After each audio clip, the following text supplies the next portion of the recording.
We're broadcasting now. Thank you. Good afternoon, everyone, and welcome to the decision day of myself, the Executive Lead Member for Children's Services, and the Executive Lead Member for Education, Councillor Forster. These decision days are being broadcast in one session live on YouTube via the County Council website. So the agenda for today is I have no deputations.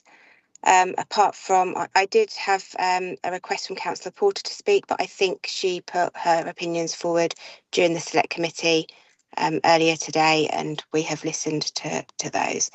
I've got one key decision item, and so that's the sufficiency service approval to spend 2025, and that's pages 5 to 44 of our documents. Claire, can I ask you to present this paper, please? Yeah, absolutely. Yeah, so this one is the annual report from the Sufficiency Service for all of the known spend approvals for our sufficiency commissioning for 2025. So in this paper, we've got 4 spend approvals. We've got high intensity supported accommodation provision, which is seeking a spend approval for up to £15 million over a 5-year period. We've got alternative provision, which is for a spend of up to £109 million over a maximum of 12 years. We've got overnight respite provision, which is a spend of up to £20 million over an 8-year period. And we've got care support provision, which is for a spend of up to £16 million through to the end of August 2026. All of these items relate to statutory services that the council must be able to provide to eligible children in care, children with EHCPs and children with disabilities. We currently provide AP and overnight respite through existing frameworks, and they either need recommissioning either because they're going to expire, or we can make significant service improvements by putting a new framework in place. The high intensity supported accommodation is provided through a block contract, and that's going to expire this summer, so that's why we need to commission that one. And then care support is a new spend approval used so that we can continue to use the existing framework. The reason we need it is we've had increased utilisation of the framework following effective market expansion, so it is a good news story, and it will just mean that we can carry on using the framework for the remainder of its existing lifespan while we recommission a new framework which will come into effect in 2026. The report sets out the legislative framework for each of these types of services. In terms of finance, all spend corresponds to existing budgets. The spend approvals that I've just summarised relate to a ceiling spend value, so the actual approval for any call-off contracts within each of those contracted mechanisms will be subject to the department's usual financial controls to ensure that we actually remain within budget for any of those items. And then in terms of additional scrutiny, I know something you'd asked for was just that on a 6-monthly basis, the finance report that's provided to you will include information on the top 10 highest packages across each of these categories of spend. And it's important to note that each of these spend approvals will mean that the council can continue to provide the statutory services for eligible children and young people through compliant procurement processes, and as such they're recommended for your approval. Okay. Thank you, Claire. And thank you for making those changes for me. I do appreciate those going forward. Does anyone have any questions on this at all? Any comments? No, so thank you. Oh, Annie. Just to point out, there is an exempt appendix to this report, which obviously if there were any questions around that exempt appendix, we'd have to go into a closed session. Yeah, thank you. Trying to not go into an exempt session if possible, but thank you. So if I take everyone to the recommendations, and it's recommendation 1 to 4, I'm happy to approve all of those recommendations, and yeah, look forward to the 6-monthly reports as well, the highest costs. I think that'll be really interesting going forward. So thank you so much, Claire, for your time today, and thank you for producing such a fantastic report as well. So thank you. So the next item on the agenda is the 25-26 Revenue Budget Report for Children's Services, and this is page 45 to 214 in our documents. I've got that Dave is presenting this, and we've obviously had a lengthy discussion in Select this morning in regards to this paper. So over to you, Dave. Thank you very much. On the basis of the discussion this morning, I wasn't intending to do a full briefing. I will just very quickly scoot through the paper if that's okay with everybody in the meeting. This is the annual report. It's normally just a budget report, but this year we do have the saving proposals as well. So this report, and this needs to be seen against a backdrop of a budget pressure after the financial settlement has been analysed of around about £97.6 million. So the budget has been set for children's services. We have a balanced budget on the basis that over £90 million has been added to the cash limit for those pressures that have been well trailed in the past, such as school transport, social work teams, SEN, etc. Excuse me. Moving beyond those added additional pressures, which are a true reflection of the pressures we see in the current year as well. They're the same issues. What we've got is the savings, and now in respect to the savings, we have, as outlined earlier, the £5.8 million that have been put forward by the Directorate for SB25 Phase 2, and those are subject to Cabinet and Council approval. And we also have the mutually agreed resignation scheme savings of £2.2 million. So there's additional £8 million that's come out of the budget, yet to be formally approved by Cabinet and Council.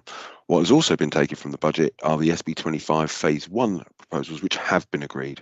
So whilst there's been over £90 million put into the budget, there's also been about, sorry for the coincidence, although they're separate numbers, £19 million that's come out of the budget in respect to savings, but that still represents a significant increase for children's services. So in respect of the recommendations, I would just outline, obviously, the 24-25 revised budget is in line with the monitoring that we've been going through each month. The 25-26 includes all of those additional pressures, funding for those additional pressures. But again, I would just emphasise that the reason why we have that budget gap is because we have all those pressures in adults and children's social care. In respect of the final, there's the savings that have been set out in Appendix 3, but what I also want to just highlight for everybody is the proposals to change the fees and charges, particularly in libraries, as set out in Appendix 4. And many of those changes that are proposed reflect some of the SB25 proposals in libraries about increasing fees and charges. Okay. Other than that, I would basically hand over to Stuart to see, Stuart, do you want to go through any of the challenges and priorities within the Directorate at all, as we have done previously? Thank you, Dave. I won't go through them. They're in the report. They're well listed. What I would say is we have a set of principles that were shared with the Select Committee this morning. Those principles form the framework within which we prioritise our spend. And the other point I would want to make is, despite us putting forward some savings, it pales into insignificance in some ways by the £97.6 million increase in revenue budget that's coming into children's services to meet that demand in relation to school transport, children in care placements, increased workforce capacity, and various other high pressures services such as around SEND. So whilst there are savings in there, we should not ignore the considerable investment from the Council in children's services. Thank you.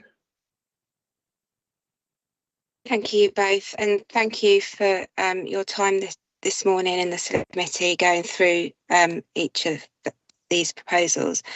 I think you're both absolutely right in the fact that those additional savings that we've got in front of us today, but also to acknowledge the funding we've received because of those pressures that we are facing currently, and it's because of those pressures of school transport, of our social care, of our adult services that we do find ourselves in the financial position that we are currently in as a county council. We are not alone in facing those pressures as well. This is a national concern for many local authorities in regards to the social care provision. But I'm very grateful that in Hampshire we are able to help support our most vulnerable residents by filling in those pressures where we can financially. I don't think in regards to the savings, I don't think there is any elected member that ever came into this position, or actually any officer that ever came into the position that they're currently in, that ever wanted to see these savings that we are having to make, that we are faced with making right now. But it does boil down to those pressures that we are facing in social care, and in particular in our school transport at this moment in time. I really appreciated today actually the debate and the conversation that was, and the questions that we had in the select committee. I thought they were really invaluable for the decision this afternoon, and showed a great understanding actually of those pressures that we do face at this moment in time, and some really good actually offers of ideas and innovation that we will definitely look at, in particular with school transport going forward, because that pressure is not going to go away, as we all know. So with that in mind, I will open up the floor if anyone has any questions or comments they would like to make on these papers. But I feel that we had a really thorough question and debate process in the select committee today. But if anyone has any questions or comments they would like to make in addition. No.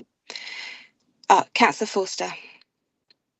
Yeah, just very briefly, Councillor Chad-Ross, thank you. And it was a really constructive debate, and quite exhaustive.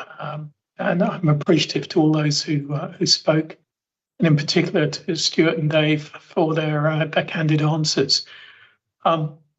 We will continue to lobby government, because ultimately the issue that we have is the lack of funding from government. But I think Stuart made the point that although there are some budget reductions, some would refer to them as cuts, they're generally more efficiency gains than cuts. They're hugely offset by the increase in the amount that we're spending. It's a net increase of over £70 million, if my numbers are right. And I think that's notable. I just wanted to highlight that. Thank you. Councillor Henderson. Thank you, Councillor Chad. Just to say that I thought this morning's meeting was a real example of scrutiny, and I thought the officers did a very good job in preparing very thorough reports.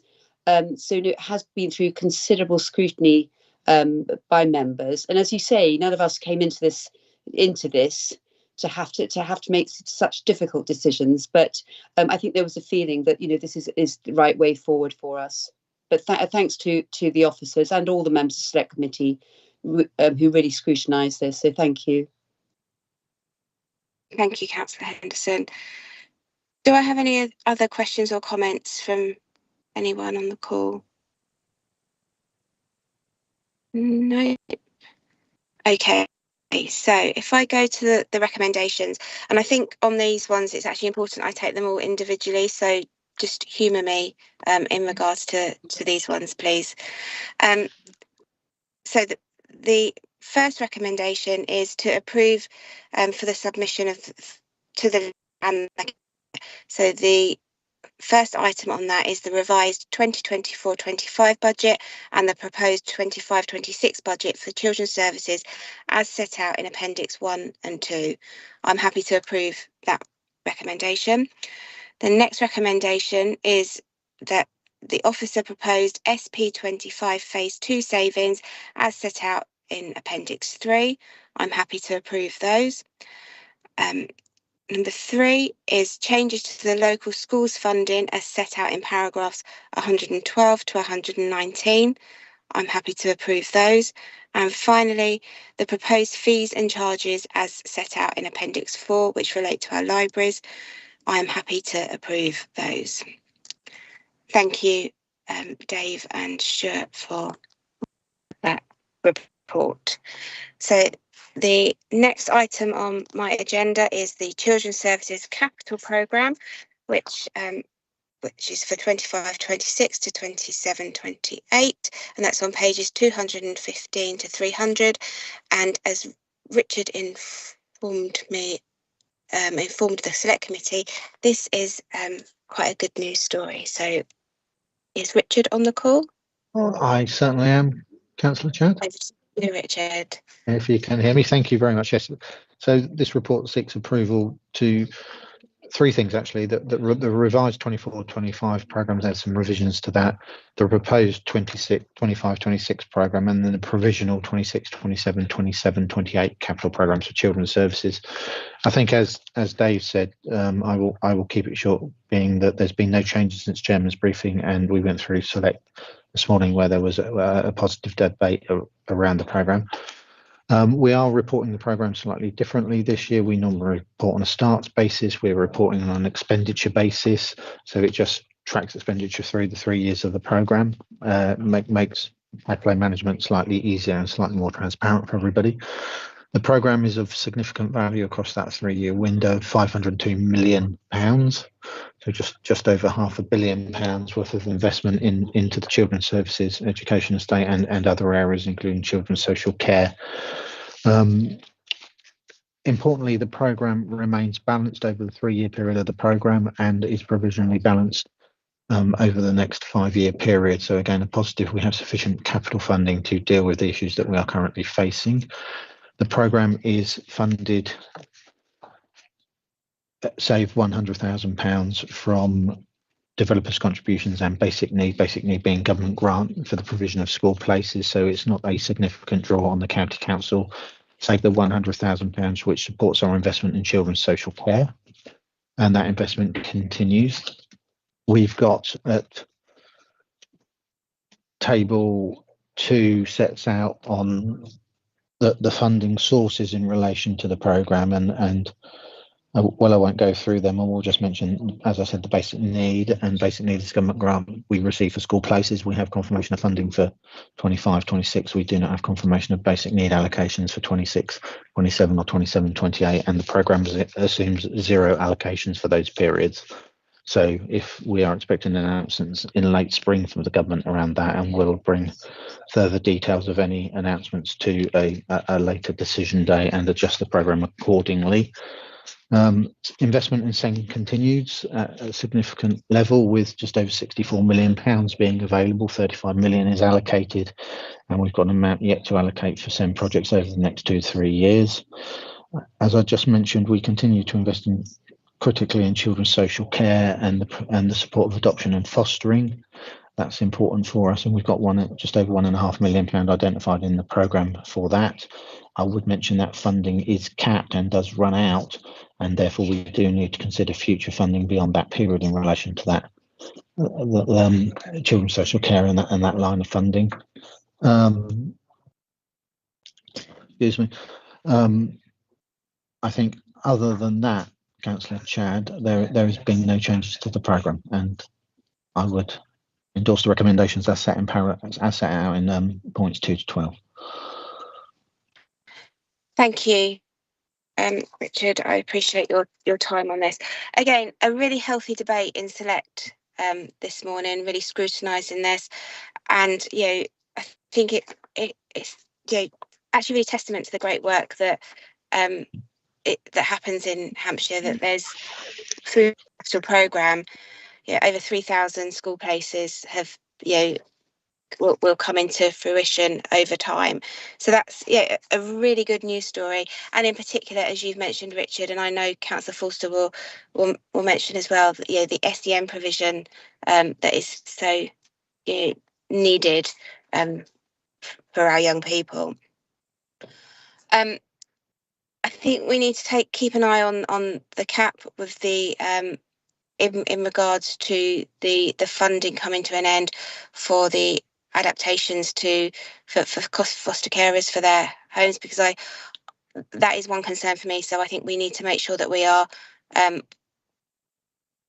we're aware of it, but we just keep a close eye and see how we can fund that in the future, and what alternatives we can use that put in for that. Councillor Baines, you have a question or a comment? Yeah, thanks, Ros. And just say thanks to Stuart and Richard for all their work on this, and that I completely welcome the investment into children's services, including on SEN and children's social care. And I would be grateful, following the good, robust debate that we had earlier on this, if a follow-up from officers could be provided to my councillor colleague, Councillor Groves, in relation to the modular question that he had in Hilton-Bree. So thank you very much. That's a nod from Richard, so that will be on its way to you in due course. Councillor Forster, did you want to make any comments on this one? Thank you, Councillor Chad. Yes, Ros, just a brief comment. One of the things that it's very easy to do is look at big figures and think, oh yeah, this is all going to happen tomorrow. We had the opening this week of the resource provision, the extra special needs places at Pinewood, at Guillemont School, locally to yourself and myself. And I think that's testament to the speed of delivery and the way that this translates into actually delivering services for our children promptly. And long may that continue. It's really good to see that. And I'd encourage other members to join us at future visits, which we'll make sure are open to see how well we deliver, how speedily we deliver, and celebrate the work of the schools, the staff, and all those involved in actually making sure that this happens. It's a really positive story. Absolutely, Councillor Forster. I couldn't agree with you more. I think that if I pinpoint that one visit, the feedback actually from the children themselves was second to none, and I'm sure would make every member and officer very, very proud of the work that we do in regards to those school places and setting up that provision for those children. They absolutely love their new provision at Guillemont, and they are so proud of it. And it was lovely to hear that feedback directly from the children, which was fantastic. So yeah, I would also encourage members to come and visit those with us, and if they have any local to them as well, to get in contact to visit, because it's just seeing it is amazing. It really, really is. Does anyone else have any questions or comments in regards to these? Nope. I'm going to take all this on mass because there are so many recommendations. So recommendation from point 2 to point 12, I am happy to agree all of those recommendations that in regards to the Children's Services Capital Programme. So thank you, Richard, for your time today. And that then brings me to the end of my decision day, and I will hand over to Councillor Forster for his.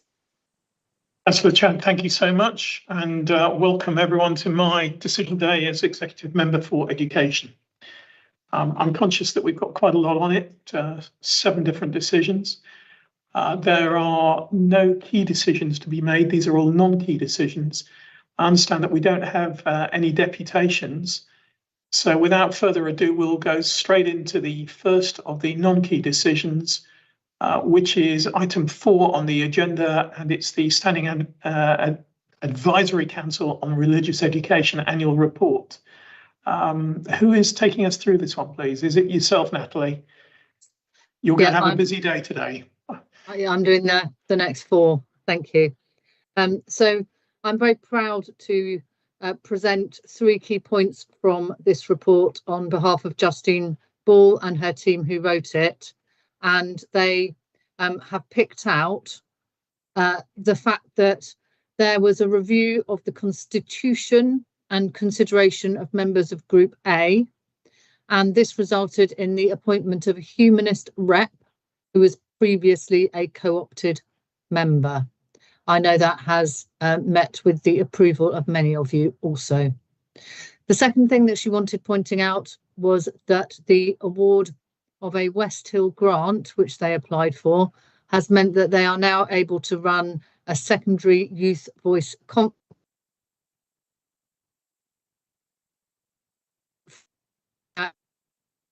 our children and young people. And so that is a really positive thing to be able to share. And then finally, she wanted to bring to your attention the offer of RE training and advice, which is extremely comprehensive, extremely well received, and is of great benefit to the children and young people of all of our schools in Hampshire. Thank you. I then pass back to you, Councillor Forster, for the recommendation that the contents of the report are noted. Thank you, Natalie, and thank you so much for that. I was delighted to see the appointment of the Humanist representative. I think that is a really positive move. Members, are there any questions or comments? Councillor Parker-Jones. Thank you. I too want to say how much I appreciate the appointment of the Humanist, given the current makeup of our county being over 42% and almost 43% that do not have a religion. And so I think it's very important that humanism is reflected. So I think it's very much to be welcomed. Thank you. Thank you, Councillor Parker-Jones. Couldn't agree more. Does anyone else wish to say anything? No. Okay. On that basis, I will happily approve the recommendation as detailed in section 4 to note the contents. And thank you for that. We'll move on to the next item, which is additional specialist provision. Natalie, this is another one for you. Thank you. So we have previously received permission to go to an informal consultation. And for all of my items, an informal consultation is the publication of statutory public notices followed by a drop-in session. So I will say that now and we can assume it for the others. So one was for the establishment of a resource provision at Fleet Infant School for 9 pupils with autistic spectrum condition from September 25. One was the establishment of a resource provision at Velmead Junior School for 12 pupils with autistic spectrum conditions from September 2025. And one was for the expansion of Holywater School, Borden, by an additional 20 places for pupils with severe learning difficulties phased over 2 years from September 2025. In terms of the feedback from the consultations, paragraph 33 onwards tells us that for the Fleet and Velmead consultations, there were 6 emailed responses, 5 expressing full report and 2 asking about parking and traffic. There was also an inquiry about new buildings and impact on the local area.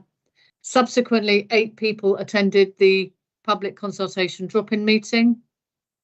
The head teachers of both schools are liaising closely with the school travel team to update their travel plans, working with parents to improve drop-off and pick-up times and avoid parking inappropriately in the local area. And both schools are looking to adopt different start and finish times also in order to ensure that there isn't additional traffic created. Regarding the buildings work, that will have minimal impact because there is only minor works needed for Fleet Infant School. In terms of the expansion of Holywater School and the consultation, there were 4 emailed responses. They were supportive, but they looked at the concerns, or they highlighted the concerns over the fact that 20 additional places might be insufficient to meet the growing demand for SEND provision. Also, again, parking and traffic. The proposed 20-place expansion at Holywater School can be implemented quickly and without major impact. And we are also, in response to the quantity of places, we are working to create additional places in East Hampshire within the next 5 years, at the fastest rate that we are able to do so. It's worth noting that special schools do not have a catchment area, and nor do resourced provisions. We try and place children as locally as possible, but it relates to the school that's named in their plan rather than a catchment area. In response to the traffic concerns raised in the consultation, the head teacher again committed to addressing these concerns and discussed the actions she would take to mitigate impact, and to include exploring the behaviours of staff and school transport, and implementing traffic management strategies. Because of the responses and the mitigations explained by the head teachers, I think it is appropriate to move to recommending, ask that the recommendation is considered. Now the consultation responses have come in, at which point, please, can I hand back to you, Councillor Forster? Thank you, Natalie. That was lovely and detailed, and I'll just make a couple of comments myself to kick things off. If there are others, please step in. But I'm delighted to see this. In particular, Fleet Infants and Velmead, although they're not in my actual division, they are adjacent to it, but their catchments cover much of my area. And I know there has been a lot of discussion about school travel and parking, etc., which has been taken on board. Some really good work has been done by Councillor Collett, Councillor Chad in particular, by our officers, but also by Councillor Ben Wilcox of Fleet Town Council, who has assisted with that. So it's good to understand that things like start and finish times of the schools will be looked at further. I'm delighted to see the extra 21 places just in my area, plus the others. And again, relating to my earlier points, the fact that these will be delivered by September 25. That's very fast delivery if these are approved. I open it to the floor if anyone else has any additional comments.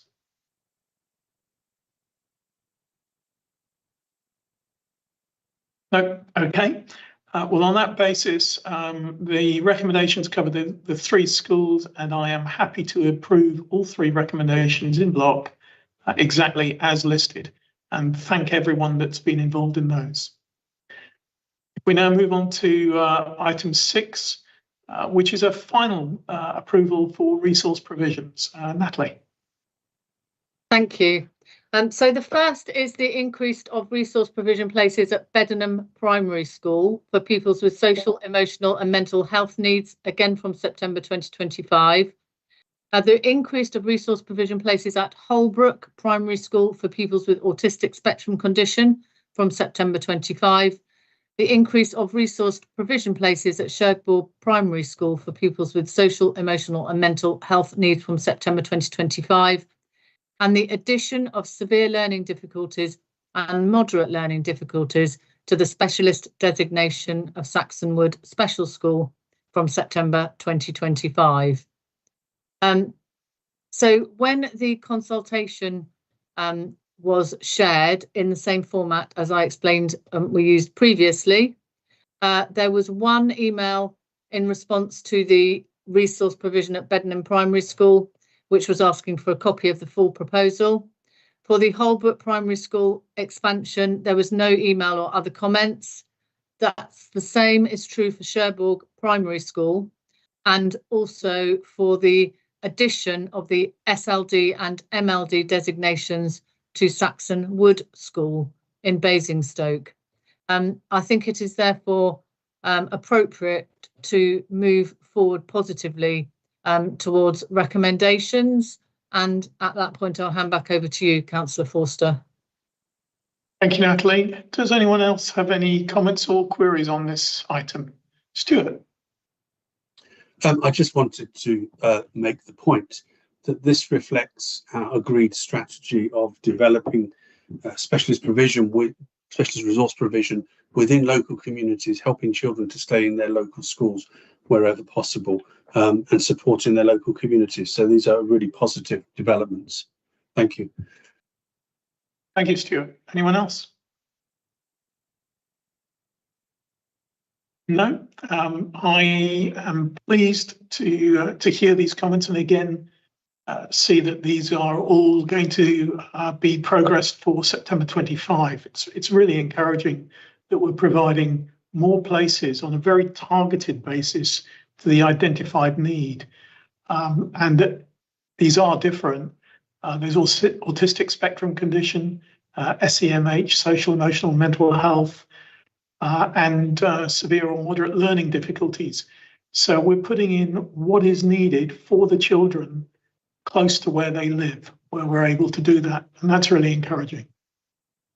I'm happy to take all 4 recommendations in block and to approve them as listed in item 6. Thank you very much once again, officers. Item 7, we move on to specialist provision of specific learning difficulty and physical disability resource provisions. Natalie, once again. Thank you, Councillor Forster. And you led into this item very nicely with your comment about looking at the need and providing accordingly. And the next set of requests or approvals to consult sit precisely against that agenda. So we know that we have an increase in autistic spectrum condition and social, emotional and mental health needs amongst our children and young people.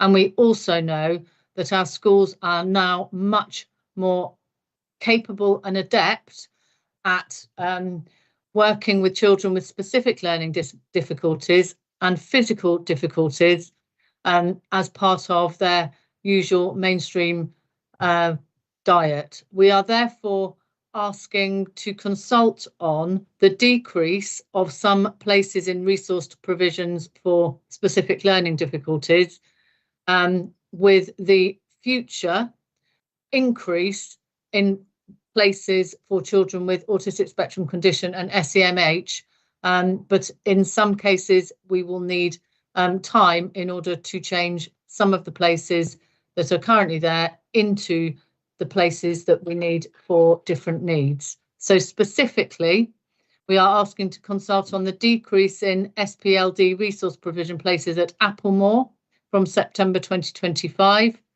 the decreases in SPLD places at Crestwood from September 2025, the decrease in SPLD places at Eggers School from September 2025, the decrease in places at the Cowplain School from September 2025, but we are also looking at the same time to increase the autistic spectrum condition ASC places at the Cowplain School from September 2025, the decrease in SPLD resource provision places at the Wavell School, and the potential introduction of places for pupils with social, emotional and mental health needs from September 2026.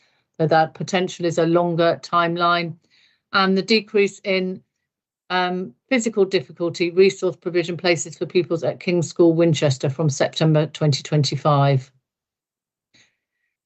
So the numbers are shared in the report in paragraph 2. The key point in paragraph 7 is that this is part of our strategy to manage the school place pressures generated by the increase in pupils with plans and how we best manage them in terms of meeting their needs as close to where they live as possible, which will also, of course, save funds. So I am hopeful that we can move towards recommendations for that set of changes. And at that point, please, can I pass over to you, Councillor Forster? Thank you very much, Natalie. Do I have anyone who'd like to make additional comment or query?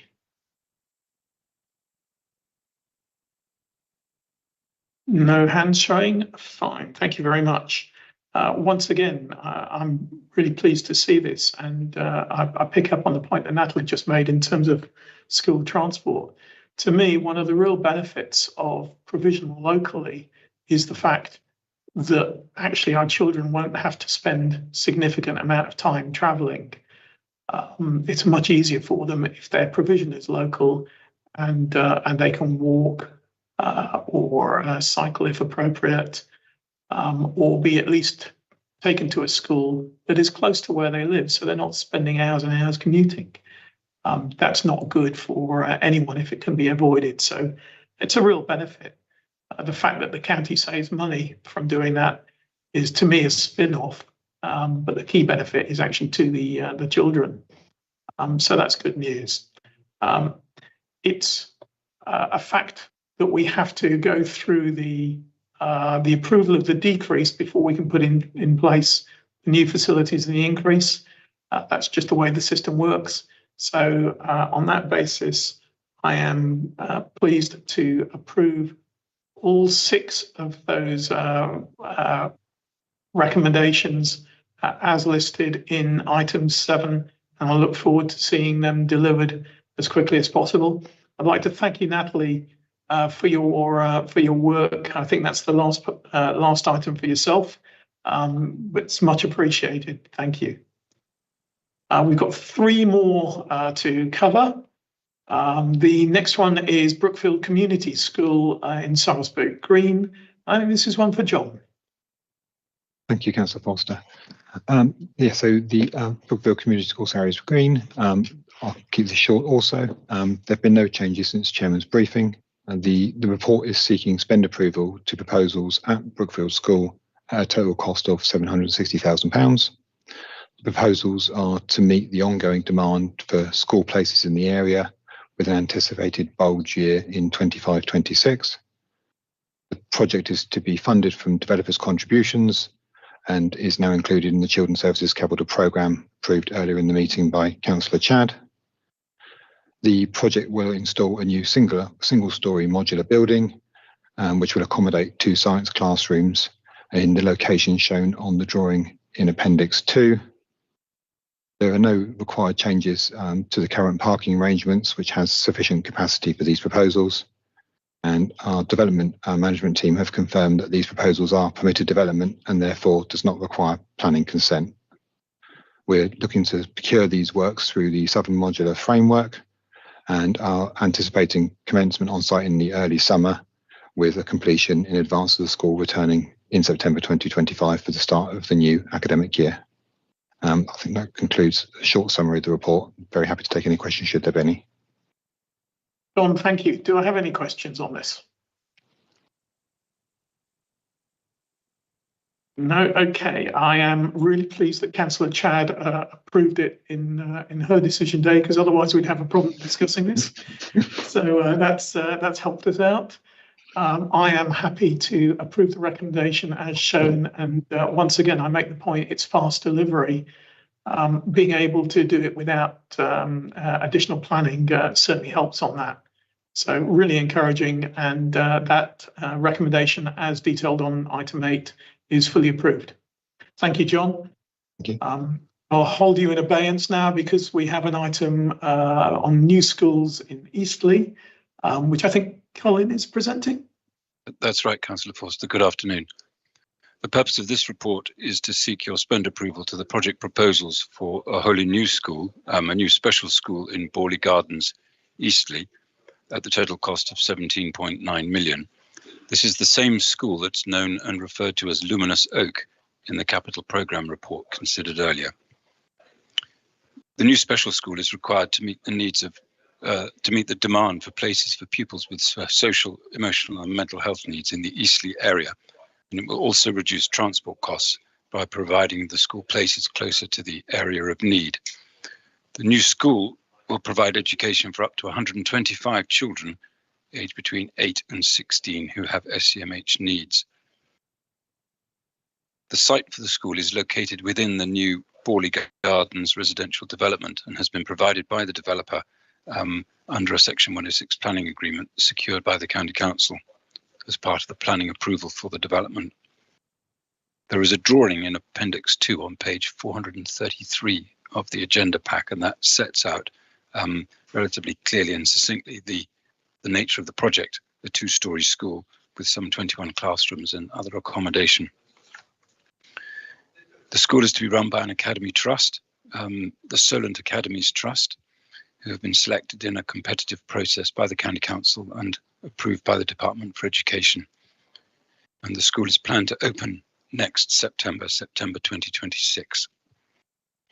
And the project was included in the capital programme approved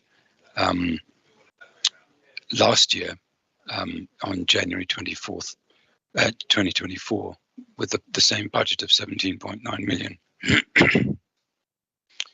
A planning application was submitted for the project in November last year, and a decision is anticipated in March this year, and therefore the recommendation is conditional upon planning permission being secured.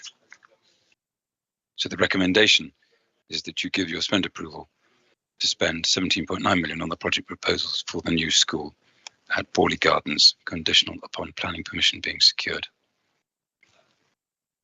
I hope that's sufficient explanation for the project for you, Councillor Forster. It is, thank you, Colin. Does anyone else require any additional clarification or information? Councillor Parker-Jones.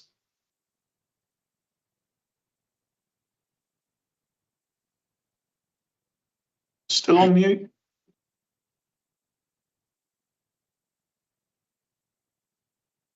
I think Councillor Parker-Jones has just frozen, so we'll carry on briefly, give her a chance to reply in a moment. Does anyone else have any comments?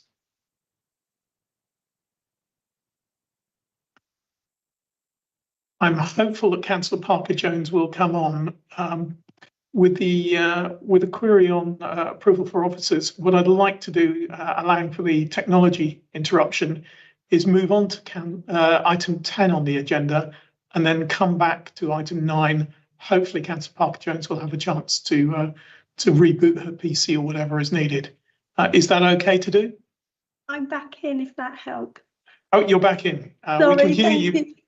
Oh, it all just crashed. I couldn't see anybody. I don't have a lot to add, and I'm sorry if I've missed this bit of the discussion, but I just wanted to say how much I support this. It's hugely important, and I think you've summed it up very well previously, Councillor Forster, by saying how important it is to have this provision locally where it is needed, and the population around Bishopstoke, Fair Oak, Horton Heath, Borley is all expanding dramatically, and so the requirement for this facility is really, really important and to be much appreciated, obviously subject to planning approval. That's all I wanted to add. Thank you.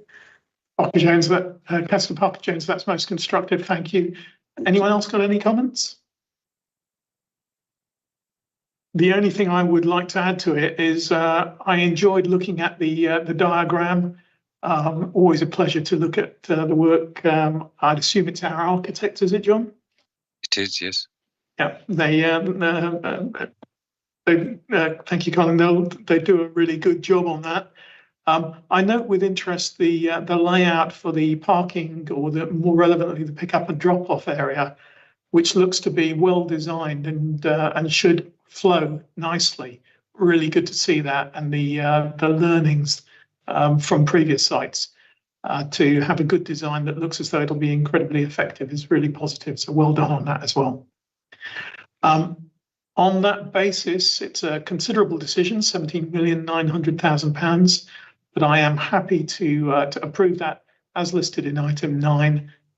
Be really good to see that, subject, of course, to planning permission being secured.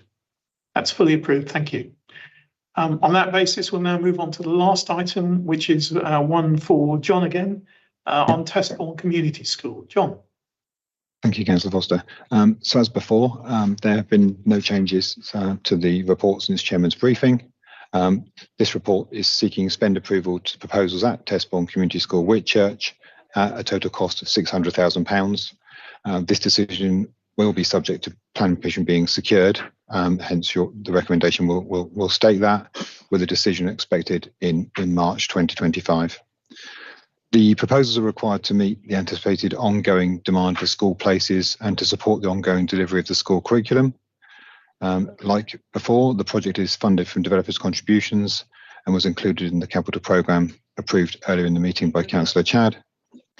The project will look to install a new single-storey modular building, accommodating 2 general teaching classrooms, Again, the plan in Appendix 2 shows the location for the proposals. There are, again, no changes proposed to the current parking arrangements, which have sufficient capacity for these proposals. And again, the works are to be procured through the Southern Modular Building Framework, with an expectation of starting on site in the early summer and completion ahead of the school returning in September 25 for the start of the new academic year. Due to some site constraints and peculiarities here, planning permission, as I just earlier said, is required in this instance, and therefore your decision will be subject to that permission being secured. John, thank you very much. It's a shame that planning is required because it may delay it. Let's hope that's forthcoming fairly quickly. Once again, I thank Councillor Chad for her earlier decision on this and the previous items, because otherwise we would be in a quandary. Good to see these progressing. Does anyone else have any queries or comments on this last item? Shaking heads, that's really good. On that basis, I would like to approve the recommendation as detailed on item 10 to proceed with that total cost of £600,000 as outlined in the report for the modular building, subject to planning permission being secured. That is the last item on today's agenda. It's been quite a considerable one. I'd like to thank, as usual, everyone for the phenomenal amount of work that sits behind this that many don't see. And the great introductions and responses to questions. Thank you, everyone, for being so helpful. Look forward to our next decision days. On that basis, we're at the end of the meeting, so I'd like to ask for the webcast to be ended, please.